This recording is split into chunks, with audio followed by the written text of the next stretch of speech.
My Mill exclaimed. "How dare you rest as a daughter-in-law? It's a million years too early." She said that as she fiercely kicked my belly. With a satisfied look, she returned to the living room after her assault. I lost consciousness from the shock, but a certain individual who saw everything rushed me to the hospital. Thankfully, the tests showed no anomalies, yet the fact my Mill kicked me remained unchanged. We swore to retaliate against her. My name is Jessica. 32 years old. I live with my husband, Michael, who's the same age. We both work for the company where Michael's father is the CEO. Michael is set to be the next CEO, but now he's gaining experience in various departments to understand the work and employees' feelings. Our paths crossed when Michael was assigned to the sales department where I worked. Knowing we were the same age, I was tasked to train him. Honestly, I thought he was just the future CEO's pampered son, here for a casual work tour. But he was proactive, saying, "I'll rely on your guidance," and was actively involved in field sales. Soon, many female colleagues admired him, and in no time, he became popular in the sales department. It's no surprise given he's set to be the CEO, has a great personality, and is competent. I wasn't much into such things, and wanted to focus solely on my job for a while. But to my surprise, Michael proposed dating. I quipped, "Is this some sort of practice for you?" I wasn't mocking him, but that's how I responded. "I'm genuinely interested in dating you, Jessica." I realized he was serious. "I'm in a phase where I want to focus on my job." "Okay, and surely, with your looks, you can have any girl."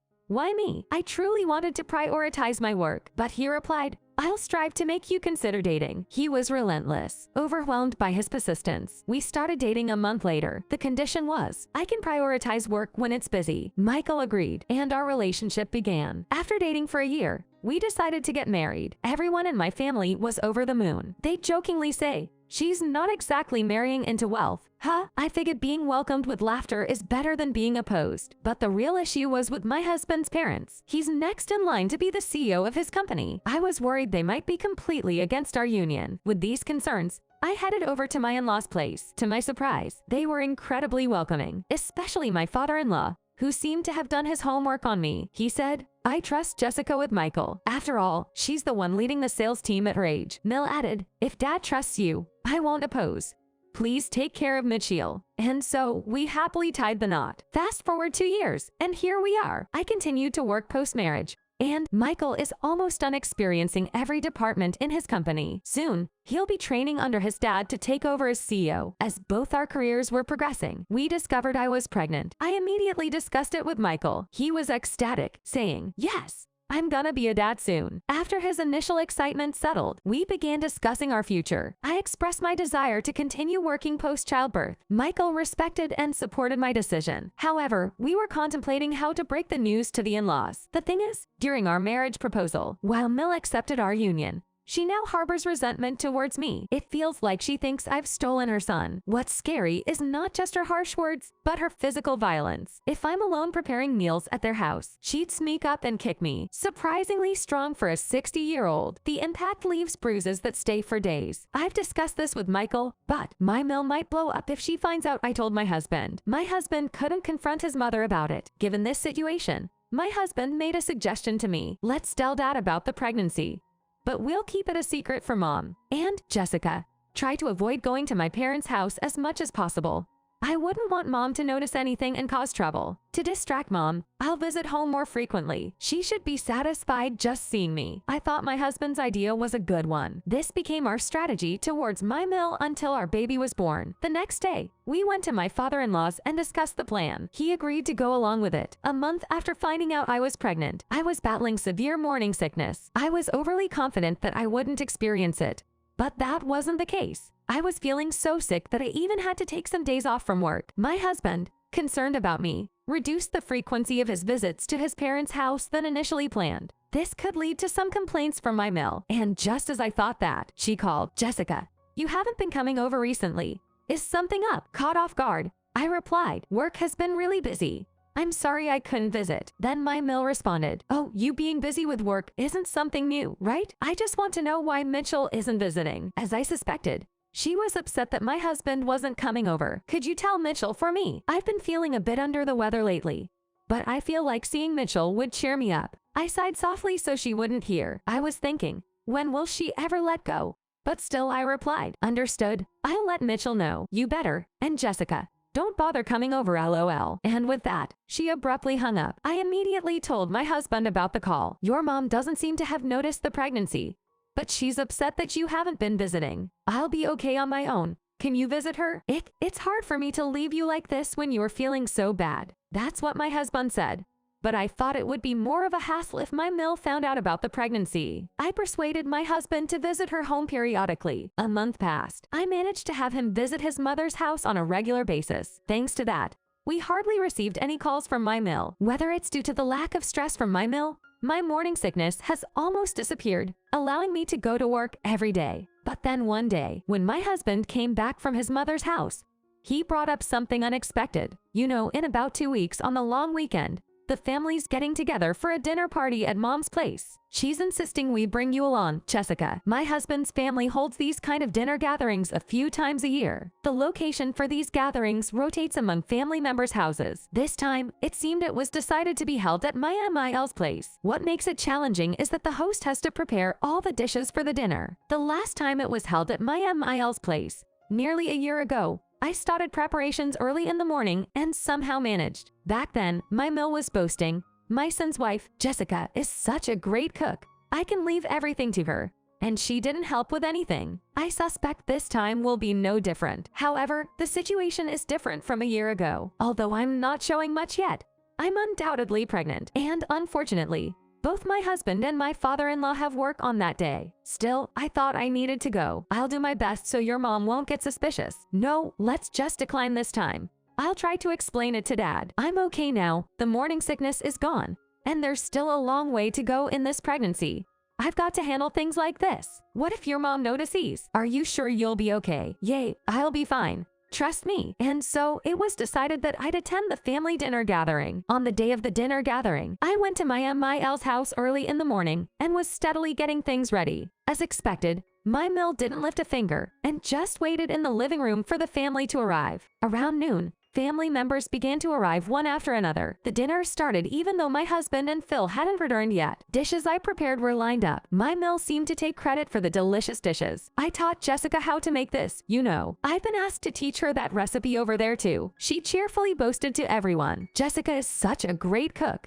I can see why you'd want her recipes, said the aunts, and my mill seemed quite pleased. Even after I served all the dishes, my work wasn't over. If a drink ran out, I had to replenish it immediately. There was hardly any time for me to sit and rest. About 2 hours in, it was about time for my husband and others to return. I was utterly exhausted and thought I'd take a quick break in the kitchen. The next moment, my mill came over to me and, with a swing of her leg, kicked me right in the stomach. What do you think you're doing sitting down?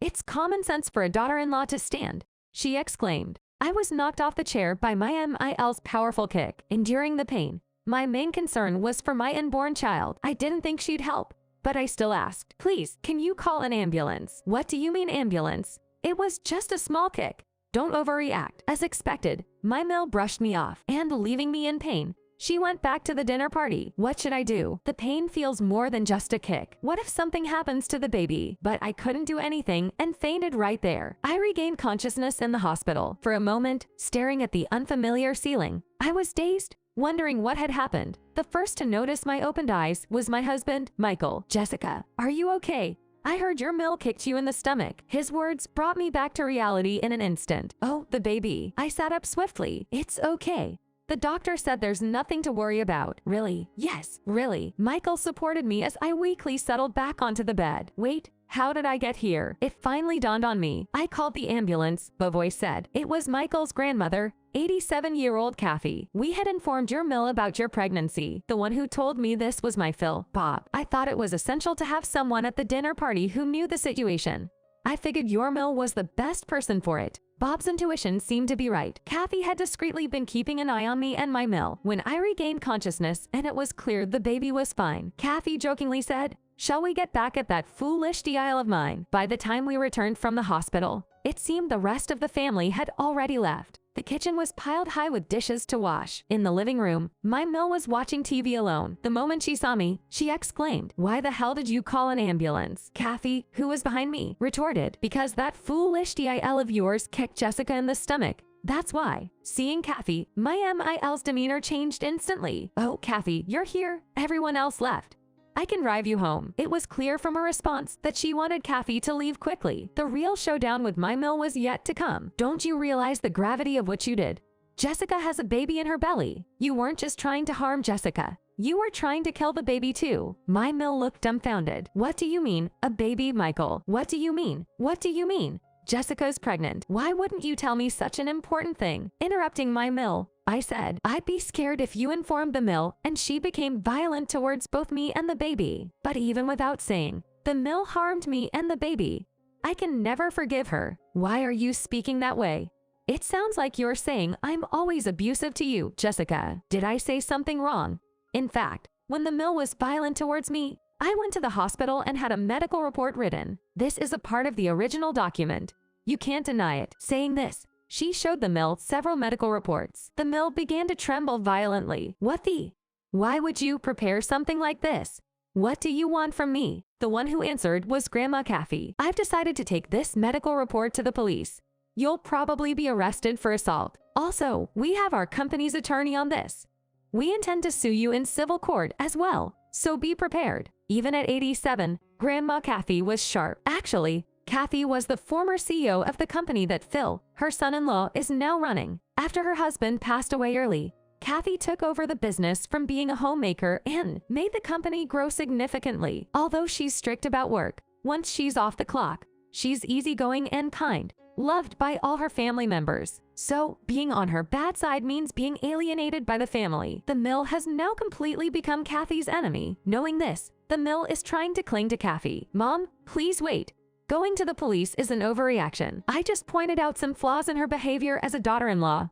If she doesn't listen, it's not wrong to get a little physical, right? Actually, the one who's lacking as a daughter-in-law might be you. Have you ever followed any advice I gave you? Yet, I've never hit you, have I? Violence is always wrong, no matter what. Having been sharply told off, the mill could only remain silent. What happened next? We submitted all the evidence to the police. They acted quickly, and the mill was arrested. We have no intention of settling out of court.